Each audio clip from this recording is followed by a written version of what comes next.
Hi, I'm a minimalist. I've got a bit of a rant to get off my chest today.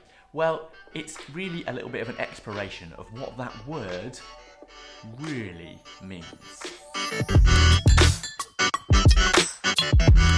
Look, it's a beautifully sunny day. It's probably so sunny my plant pot's overexposed, but you know, what can you do? Welcome back to Better Creating. If you've not been here before, my name's Simon and this channel is about simplifying creative life. I make videos about productivity, creating better content, and also simple living. And that's what I want to talk to you about today. Does labeling yourself a minimalist actually mean anything?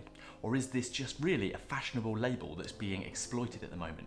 What does minimalism really offer us that's truly meaningful? In this video, I want to talk to you about what I think the true meaning of being a minimalist is, and get some of the ranting I need to get done off my chest about this buzzword. So a quick mention and a disclaimer. Since I wrote and recorded this video, I've been hanging out on YouTube and I found a video by Daniel Titchener talking about the question, is minimalism pointless? It's unbelievable, the overlap of ideas in that video to this. So a quick hello to Daniel, and I promise this is not a rip-off. I recorded this and then discovered your video. So hi to Daniel, great minds, what can I say? And everyone else, go check out his channel. It's a really interesting perspective on simple living and minimalism and design and all that stuff. Another British man in a beard, in a t-shirt, talking about this stuff. Onward. So recently I went for a walk with a friend who had just watched The Minimalists on their documentary on Netflix. I think a lot of that work is great, but he had a response that's interesting to it, and he was asking me, is all this just a bit too self-aware? I said, what do you mean? And he said, well, the brand, the 2-camera interviews dramatising their honesty and the letting go of consumerism and 9 to 5 to live with less, is this movement just another excuse to jump on the zeitgeist trend of being seen to be living a great life? Well, whatever you think about my friend's comments, Matt, Ryan, Josh, I do love you. I guess these questions are the spoils of what come with being the face of this kind of movement. But well, it got me thinking about that statement, I'm a minimalist. What it really means and how easily I see it thrown around, not talking about you necessarily, Ryan and Josh. Is it really an identity to own? And how far can it really go to solve our problems and give us a happy life? Let me explain what I mean, and let me know in the comments below, what does being a minimalist mean to you? So it's fair to say that most of us understand minimalism and the minimalist movement to be a reaction to mindless consumerism that has dominated much of Western society and behaviour in modern times. And so yes, I think it still rings true that too many people spend money they haven't earned to buy things they don't want to impress people they don't like. That was Will Rogers in 1879. Some have associated it with design and aesthetics, and I do agree with the famous architect Mies van der Rohe when he says, less is more. Minimalist thinking has gone a long way to improve our environment. But I think this trend for sharing your decluttered, simple, minimalist lifestyle on the internet, which yes, I do risk being a part of, can often serve to reduce the thinking behind it all to either a fashionable aesthetic or a vague and unlikely promise of finding happiness simply through owning less and approaching life like that. And that alone makes being a minimalist a rather meaningless label. Hear me out, it can seduce us into buying into and making external changes rather than more genuine and sustained internal growth. Minimalism alone is not necessarily a key to happiness. So what's the point? What does it actually offer? Well, here's what I think. It's a key into opening up new ways to look at how we live, work and create. It makes space actually for more, not less. So I discovered minimalism through the world of tidying, watching Marie Kondo, you might have heard of her, learning to declutter my home and fold my clothes differently. And I've always been aware of the idea of minimalist design for quite a while.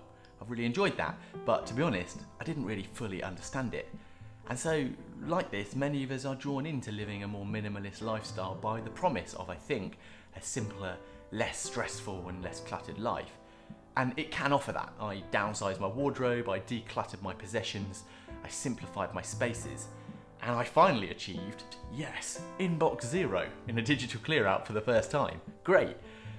But then what next? What do you do from here? It doesn't necessarily make us fundamentally happy, right? Perhaps a little, but it does offer something else. I think it offers a door into seeing things differently.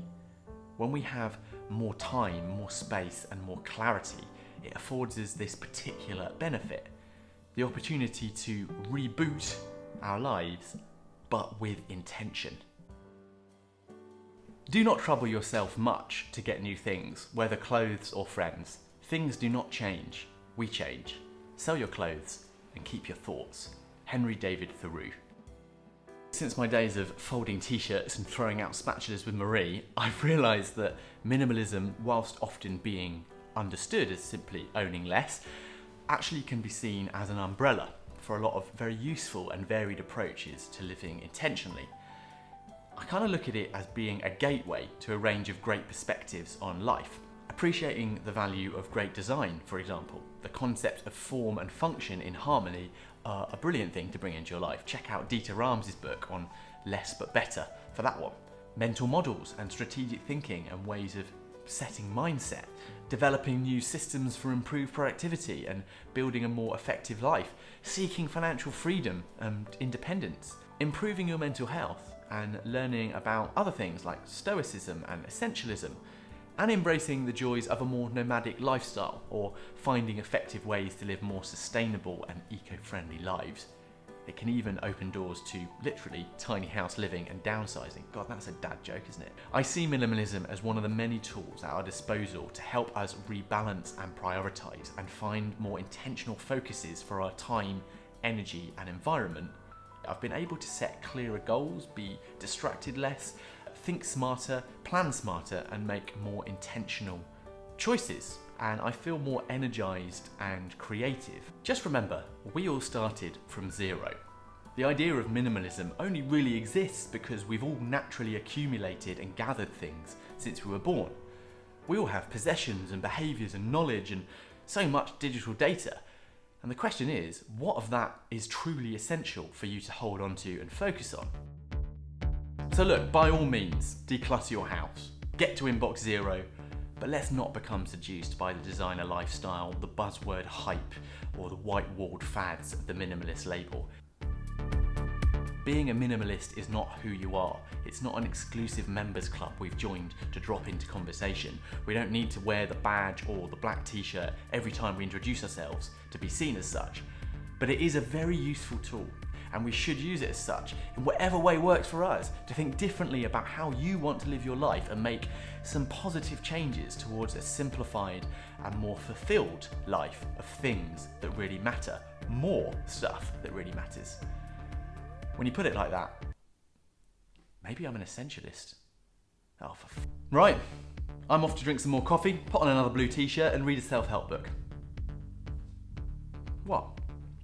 Well, thanks for watching. If you enjoyed this video, hit the like button. It would be amazing if you subscribed. And whatever you do, get outside, get some fresh air, and I'll see you in the next video. Bye.